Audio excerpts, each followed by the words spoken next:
Hey guys, what's up? It's Jay. Thanks for tuning into another video. So this has nothing to do with vlogging or anything like that at all, vacationing. That part of me is kind of over for now. So next time I go on vacation, I will be vlogging more. Possibly not China this time, maybe Japan or Korea, but hey, the Great Firewall is very hard to overcome. But hey, so this video, so what are we talking about today? We're gonna be talking about this. No, not the case, the phone. So I can't show you the phone because I'm filming the phone with the phone right now on the Osmo Mobile 3, and it's really cool. Active Track 3.0 is working like it's supposed to, and a lot of people are asking me why I'm wearing a leather jacket today. Well, it was like 50 degrees out this morning at like 6, so right now it's I think like 55 degrees out. It's autumn and winter is coming, so I had to do a lot of filming this morning and afternoon on this phone, and overall I'm very happy with it. So without further ado, let's check out what comes in the box and what $1,300 or yeah, 1,300, actually no, $1,250 US in America gets you in a smartphone. So first things first, you have the box. So this year, unlike previous years, Apple's done something completely different with the box. What did they do? Well, they went back to having a black box. So if you guys remember last year's iPhone, the iPhone 10, the iPhone 8s, and the iPhone 7s all had white boxes with the color of your phone on them instead of black boxes. This year, they're doing something really different. So I got the white silver iPhone 11 Pro Max, and because it's silver, it's etched in silver, like the word iPhone. You really can't see it on this camera, but it is silver and it's shiny, and they put, of course, the phone picture on it. So without further ado, let's see what's inside the box. This is $256. Oh, okay. Got that back of the box. You got, excuse me, designed by Apple in California. You have the standard stickers, hello, all that stuff in here. I don't want to take it out because it's going to be a pain to put back. Inside the actual box, you have something completely different this year. Yep, you have the same AirPods, but you have completely new 18-watt supercharged plugs that you plug into the wall, and these support fast charging on the iPhone for the first time. Of course, it's nothing new for my Samsung friends and Google Pixel friends and other smartphone friends because their flagships have been doing it for years. Now, because you're getting a supercharger,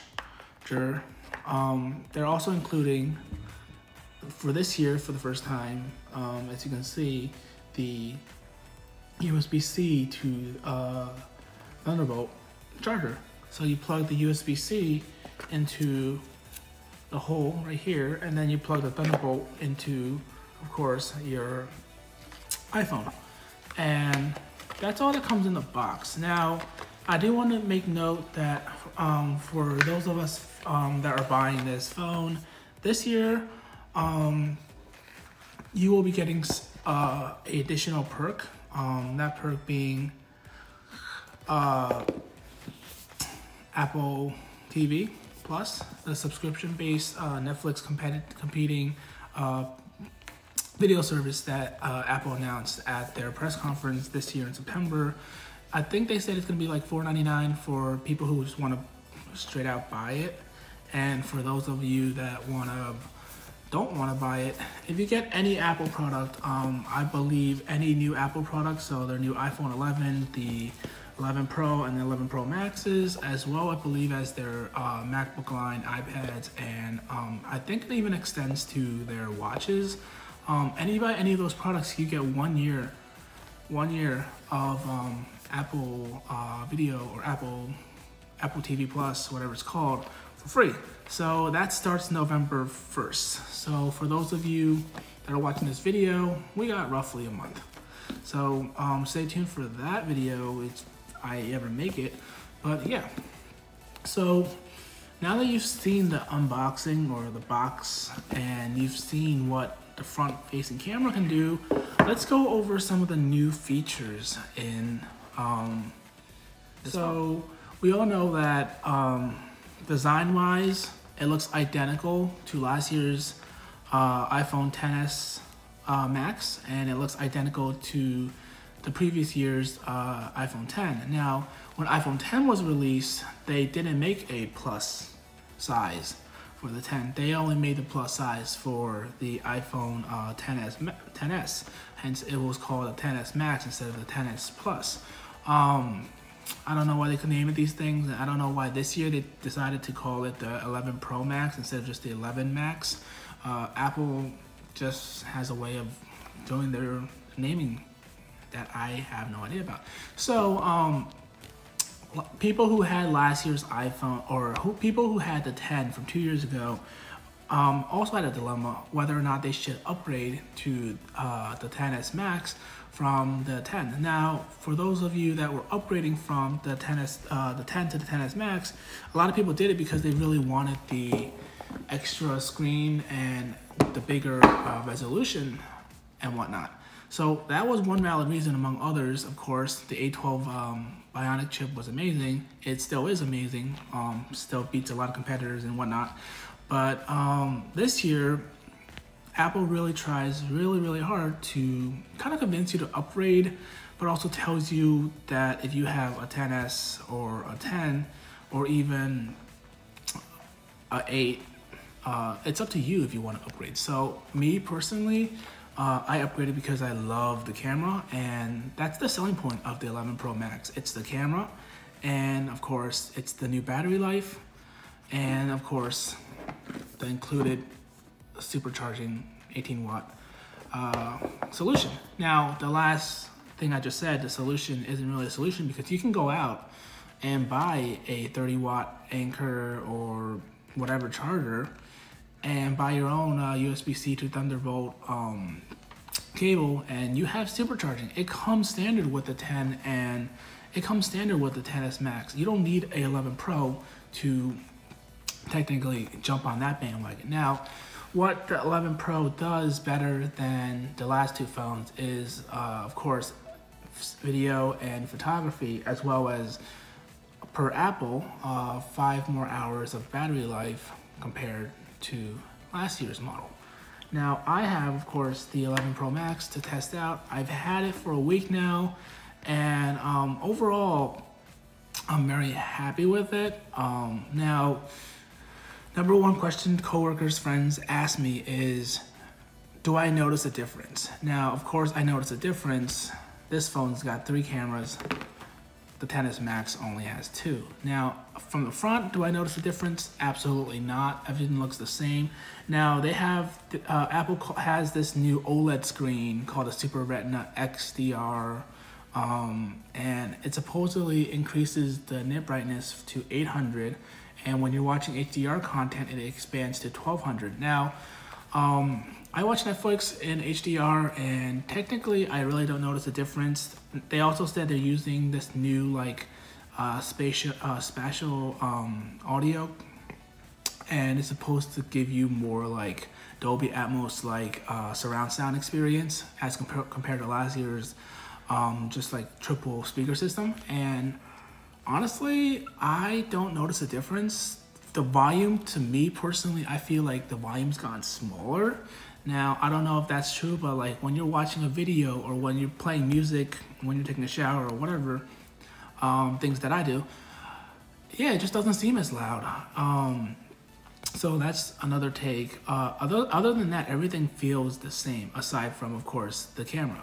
So last year's XS Max could do something what we like to call 1080p 30 in the front. And it also had 7 megapixels.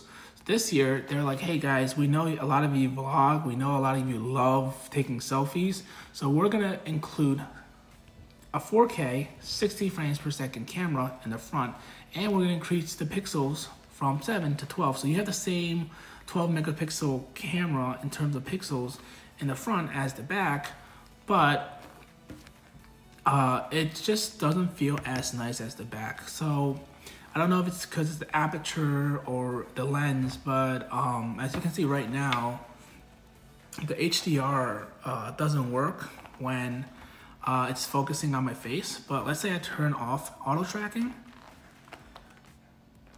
and then I zoom away from my face using the Osmo. I zoom away from my face, and I focus on the outside like that.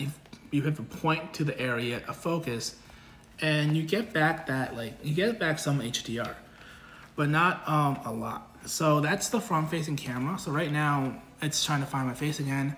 So if I use active track again, it brings back my face, and it kind of auto balances my skin and everything with the surrounding. So it does a good job of that. Now overall, another thing that's cool is when you're taking photographs now using the front-facing camera, it zooms out a little bit, so you can get more people in your photograph, which is really cool. Aside from that, you have that slow feed feature that they mentioned, which I don't see myself ever using. Maybe once, maybe twice with friends, but not on a daily basis. I wouldn't really use that. So yeah, that's all really I have to say about the front camera. The back camera is freaking amazing. So what I mean by that is you have 3 lenses now. So you have your old wide lens, you have your telephoto, and you have your new ultra wide. So only the wide and the telephoto can, I believe, supports Apple's new optical image stabilization, video stabilization. The ultra wide does not. I did some testing today, and you really can't tell. You really can't. And so that's coming in a little bit after this. But ultra wide is going to be really handy when you're taking like a photograph of a group of friends and you just can't squeeze in the last 2 people on the side. Well, ultra wide will fix that. Or when you're taking like a beautiful landscape photograph and then like say like the waterfall or whatever you're trying to capture is just missing the mark, well, ultra wide will fix that as well. As long as it just gives you that extra space that you always wanted that you never knew you had, but now you have. Telephoto is really handy when you're taking like a photograph of a person, but like he or she is like maybe like 10, like a few feet away from you, and you want that detail. You can zoom in 2 times and get that detail with more sharpness. I mean, you could always digitally zoom, but you lose just so much when you do digital zoom. So a telephoto is there for that. It's only available on the Pro models. It's not available on 11 standards. So that's another thing to keep note of. But the ultra wide is available. Ultra wide and wide are available on the 11 non-Pro. Seems there's one more thing that I gotta talk about that I didn't talk about, and that's probably for me the most important, battery life. So they've technically made the iPhone 11 Pro, the motherboard has become a lot smaller, and they reduced the motherboard so they can add in a bigger battery, and by adding in a bigger battery, Apple claims to get 4 to 5 hours more battery life on the 11 Pro Max compared to the 10s Max. So I've tested it out for a week now. It's pretty amazing. So when I was using the 10s Max at work, for example, just occasionally using it in the 8 hours that I was at work, I would start at 100 or 98 or something, high 90s, and I would go home and I would be in the 50s or 60s.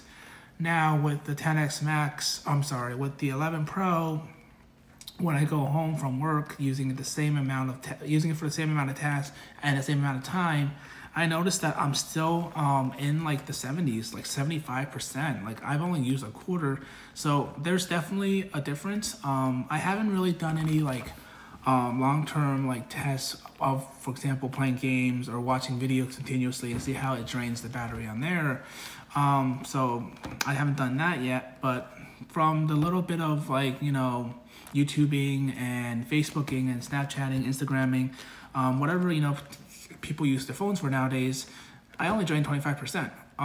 Granted, I also did use the camera a little bit, took some photos, so that was really amazing, and it surprised me. But then again, it boosts and proves Apple's claims of better battery life. So without further ado, let's check out some test footage and videos that I took today at Show Play Park here in Jersey.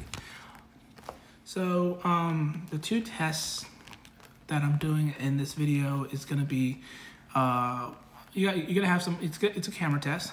So we're gonna be focusing on the camera, and it's gonna be camera with gimbal and camera with hand.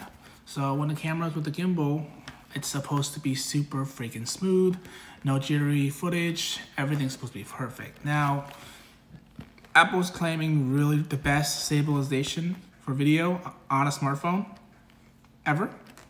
So we're gonna test that theory out by dislocating the iPhone from its Osmo 3 friend, the gimbal. So let me know what you guys think. Hey guys, so what's going on? It's Jay.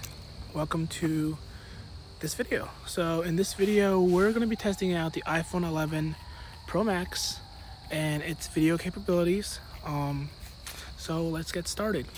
So for the first few examples that I'm going to be filming, we're going to be filming it all on the 11 Pro Max with the help of DJI's Osmo Mobile 3, and we're going to compare how good gimbal quality video is to just plain old handheld video in terms of video stabilization, etc., as well as the video taking capabilities and photography capabilities of this phone. So let's check it out. So here's a kind of a gimbal, handheld gimbal. Hey guys, so this is gonna be a walking test using the front camera, 4K 60. We're gonna see how good it retains the dynamic range while I'm walking and running, etc. So let's start walking. And one thing to note, because I'm using the Osmo Mobile 3, we can actually use face tracking. So it keeps, as long as my face is within frame, the gimbal will follow it. So yeah, let's just walk. It's really, really nice out today. It's also Saturday, and I figured because I don't have vlogs 3 to 23 edited done, and it's just a bunch of pictures, why not get another video out while that is being worked on? So that is what's happening here. Yeah, the sun's on my face.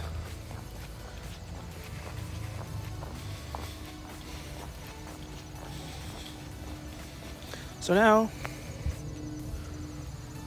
it lost me. As you can see, it has completely lost me. Face tracking. And what you gotta do is you gotta kind of just reapply the face tracking. And we're gonna see how good it tracks my face using the 11 Pro front camera while I'm running. So let's go.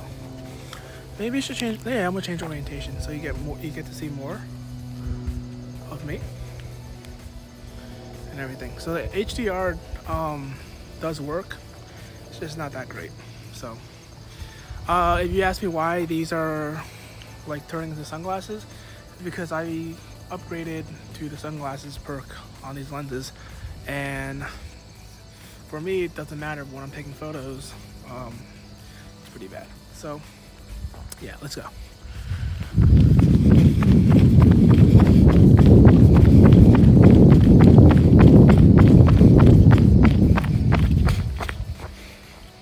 So when I was filming that just now, it felt kind of jittery, but it could have been my body movement. So let me know, guys, what you guys think of the final product.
overall,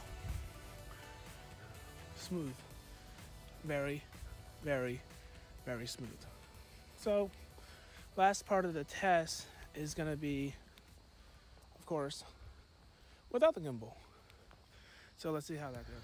Hey guys, it's Jay.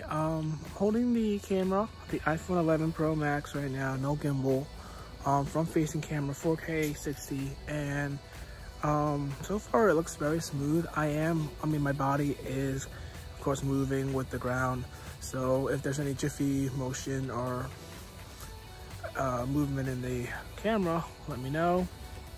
Yeah, so this is just walking. We're gonna test running in a little bit. The gimbal's right here, so yeah, this is like gimbal-less footage right now. There's like some people behind me, some people in front of me. I'm in a park, so when you're at a park, everyone's either walking or running. So I figured this would be the best spot to kind of just test out gimbal and just handheld notion. So yeah, we're gonna walk to the car, put the gimbal away, and then we'll test out this footage. We still gotta test out video footage using the front camera. I'm sorry, the back camera, and the 3 different lenses associated with it. From my knowledge, Apple did say that the 3 cameras only, I believe only the wide and telephoto have optical image stabilization. The ultra wide does not. Right now we're on the front camera, and Apple didn't specifically mention if the front camera has it. So we're gonna test that out, or for you guys, probably test it out right now.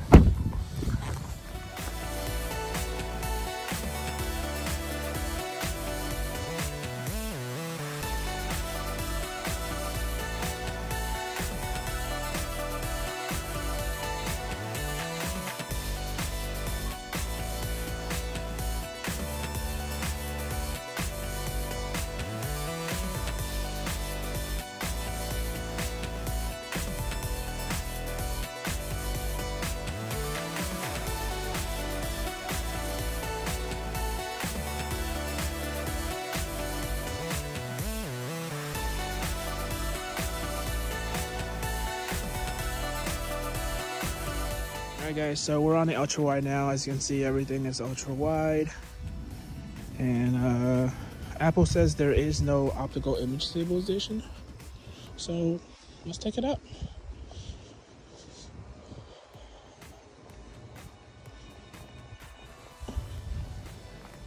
From what I see personally on this, it looks like it's none.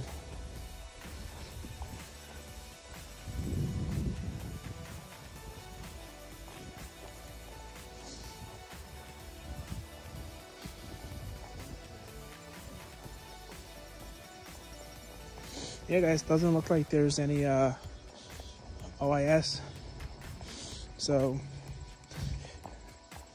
if you guys are buying this phone to shoot ultra wide video, 4K 60, you might have to do a lot of work in post, or just get a gimbal. All right guys, ultra wide, no gimbal, run test. Let's go.